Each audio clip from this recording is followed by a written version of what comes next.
Madame, mademoiselle, monsieur, bienvenue à Métro News. Voici les principaux titres qui seront développés aujourd'hui. La crise haïtienne sera au centre des discussions à la 28e conférence ibéro-américaine qui se tiendra à Santo Domingo samedi prochain. 14 chefs d'État et de gouvernement, 2 vice-présidents et 2 premiers ministres sont attendus à cet événement. Les Nations Unies en Haïti condamnent dans un communiqué la recrudescence des actes d'extrême violence perpétrés par les gangs armés dans la zone métropolitaine de Port-au-Prince et le département de l'Artibonite. Selon l'ONU, au moins 187 personnes ont été tuées et 152 autres blessées. Toutes les activités dans les cours et tribunaux des 18 juridictions du pays sont paralysées suite au mouvement de grève des parquetiers et des greffiers. Ce mouvement de protestation entraîne de graves conséquences pour les justiciables, selon l'Association professionnelle des magistrats.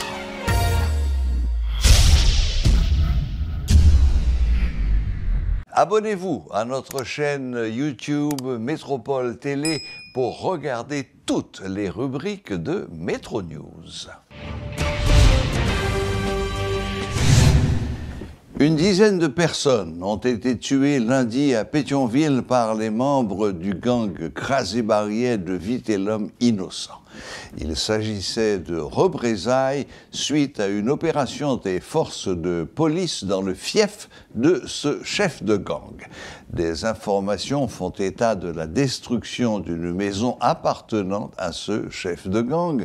L'ex-maire de Pétionville, M. Dominique Saint-Roch, est également de cet avis.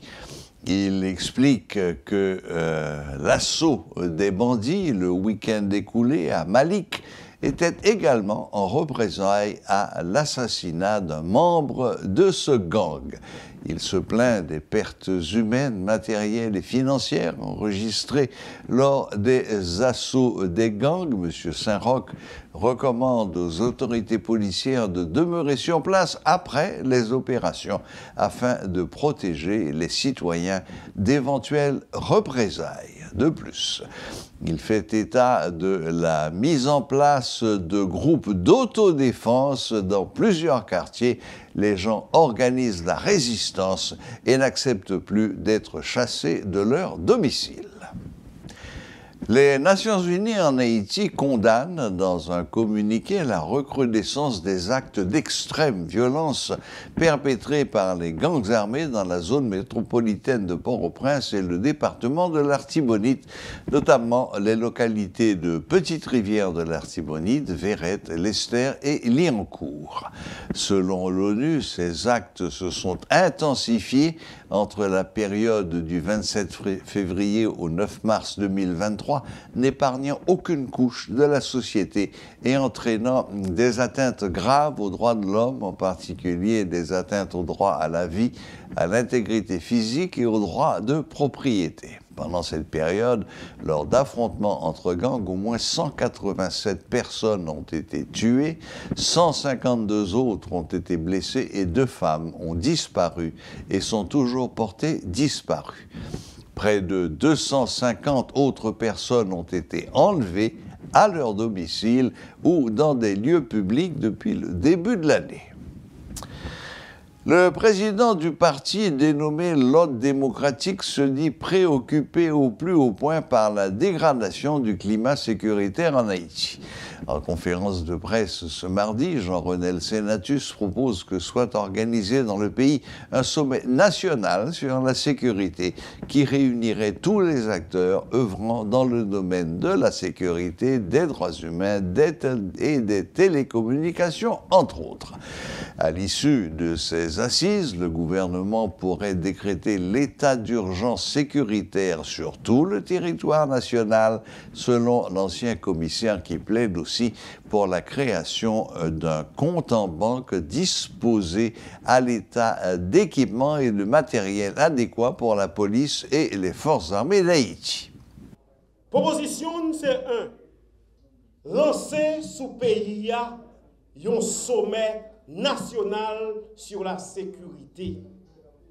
Sommet national sur sécurité ça, t'as de réunir. Même CSPN qui est dans tête police là. Même au état-major, force l'armée.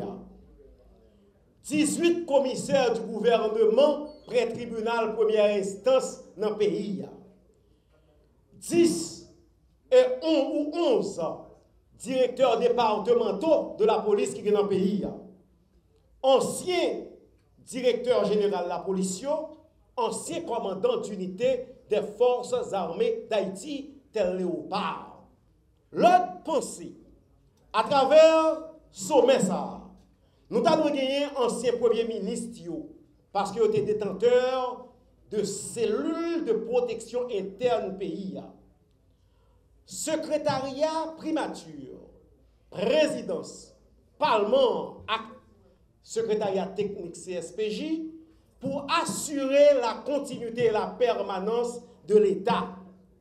Nous disons en temps sommaire, nous avons une organisation de défense droit moun, représentants magistrats, AZEC et KAZEC, dans l'idée pour nous garder comment nous avons monté, ça, la loi relève Conseil supérieur de sécurité municipale.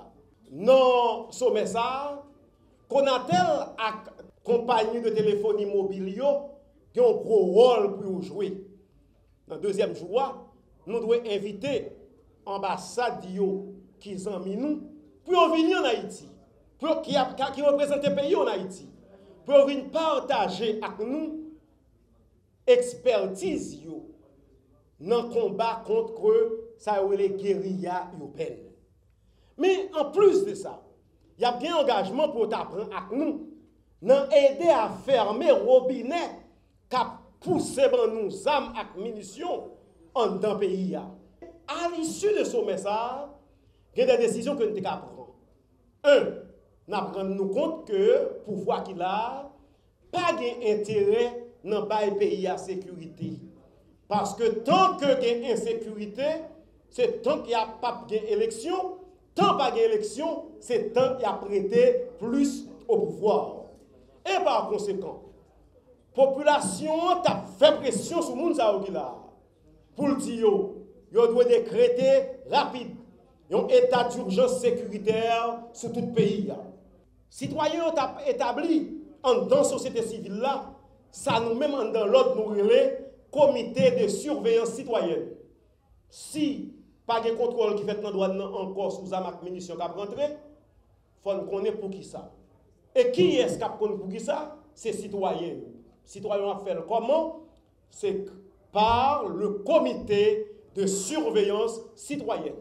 En port, aéroport et frontières terrestres. Nous avons fait appel, je te dis, à vétérans et nous avons adopté un plan de sécurité en urgence qui t'a permettre la police, l'armée, en condition de facilitation ou de possibilité pour faire réquisition matérielle que vous avez besoin n'importe côté pour faire face à besoin de sécurité. Nous proposons que nous ayons un compte qui l'ouvre et nous proposons c'est Office protection citoyenne qui t'a fait ça. Nous avons continué à discuter avec vous. Pour nous dire, nous avons contribué pour nous contribuer dans l'achat matériel pour aider la police à acclamer à faire travail. Et là, l'ordre démocratique prend engagement, une fois contre l'ouvri, pour nous contribuer à hauteur de 5 millions de goudes, qui va permettre de servir une base pour au moins nous aller derrière hélicoptère, nous aller derrière drone, nous aller derrière gilet pare-balles, casque, qui va aider la police noire à faire travail. L'Association professionnelle des magistrats exprime sa plus vive inquiétude face à l'indifférence des autorités, face à la grève lancée depuis plus de 2 semaines par les parquetiers et les greffiers, un mouvement enclenché pour exiger de meilleures conditions de travail. Ces arrêts de travail paralysent toutes les activités dans les cours et tribunaux des 18 juridictions du pays. Ce mouvement de protestation entraîne de graves conséquences pour les justiciables, a souligné l'Association professionnelle des magistrats dans un communiqué daté de lundi. L'APM en profite pour rappeler le ministère de la Justice et de la Sécurité publique a adopté des dispositions en vue de satisfaire les revendications des grévistes. La République dominicaine accueillera ce vendredi 14 chefs d'État et de gouvernement, 2 vice-présidents, 2 premiers ministres qui ont confirmé leur participation à la 28e conférence ibéro-américaine qui se tiendra à Santo Domingo samedi prochain, rapporte le quotidien Diario Libre.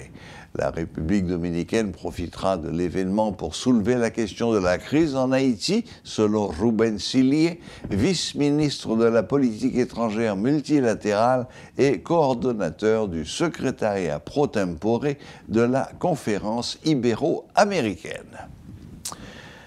Priority Health International, PHI, célèbre son 10e anniversaire. À cette occasion, de nombreuses activités ont été organisées pour marquer la date. PHI est une organisation offrant des services de médecine intégrée. Elle a été créée à Tampa en mars 2013. En 10 ans, qui ça nous observé, je n'ai pas dit qu'il est impossible de nous réaliser. Il y a des gens qui ont dit qu'ils étaient diabétiques, il y a des gens qui étaient hypertendus, il y a des gens qui étaient sur route pour aller en dialyse, il y a des gens qui étaient sur route pour aller opérer dans le genou, par exemple.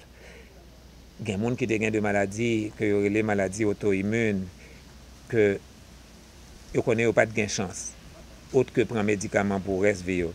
Mais ils voient qu'ils arrivent à vivre bien et sans médicaments. Nous utilisons des technologies. Et technologies ça yo aller en amont, yo permettent d'identifier des dysfonctionnements qui mènent à la maladie et leur prendre action qui fait prévention. Nous avons des services qui sont différents, des services qui sont personnalisés et des services qui permettent de corriger dysfonction avant même que la maladie arrive. Et même la maladie est déjà arrivée, si vous arrivez à faire un travail dans la dysfonction, même si vous ne pouvez pas renverser la maladie en net, vous pouvez arriver à améliorer. Pendant 10 ans, nous arrivons grâce à la presse, grâce à différents médias, grâce à particulièrement Radio Métropole, nous arrivons à partager message là avec un pile monde. Et il y a un pile monde qui a dit ça va mieux. Et je dis, nous avons dit que depuis 1 an, nous l'ouvrions clinique Inch, même si nous n'avons pas de chance d'aller souvent là-dedans, en fonction du contexte que nous gagnons. Mais la médecine fonctionnelle a commencé à gagner. Nous avons 4-5 médecins qui sont engagés dans la formation. Dans les années à venir, on a gagné l'autre monde qui a pratiqué la médecine fonctionnelle. Et c'est le moment pour nous célébrer qui ça? Célébrer l'espoir de une meilleure santé grâce à un autre outil qui relaie médecine fonctionnelle. C'est le moment pour me dire merci. Merci d'abord à madame moi pour ce support, à Timoun moi qui pas même dans le pays avec même qu'à compter sur eux tout le temps. Merci à frères, sœurs, et merci à tout le monde dans la presse, particulièrement Métropole.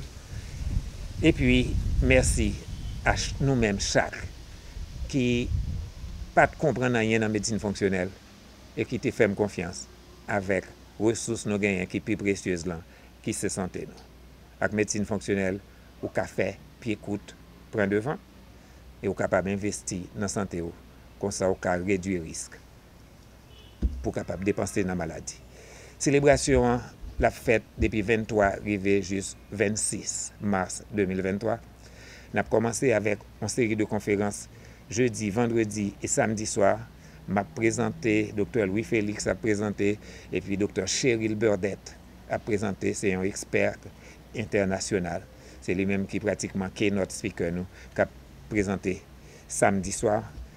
Et puis, nous avons célébré en dépit de tout. Nous parlons dans l'Hôtel Montana dimanche 26 mars. Et nous avons gagné un gros artiste, Lionel Benjamin, avec cap chanter pour nous, avec quelques autres artistes encore. Pour capable participer, pour capable célébrer avec nous, relais dans 36 25 45 40, 43 30 70 71 et nous pouvons visiter site nous phaiti.com. Voilà. La boucle est bouclée. Merci de nous rester fidèles et à la prochaine. Même heure, même chaîne.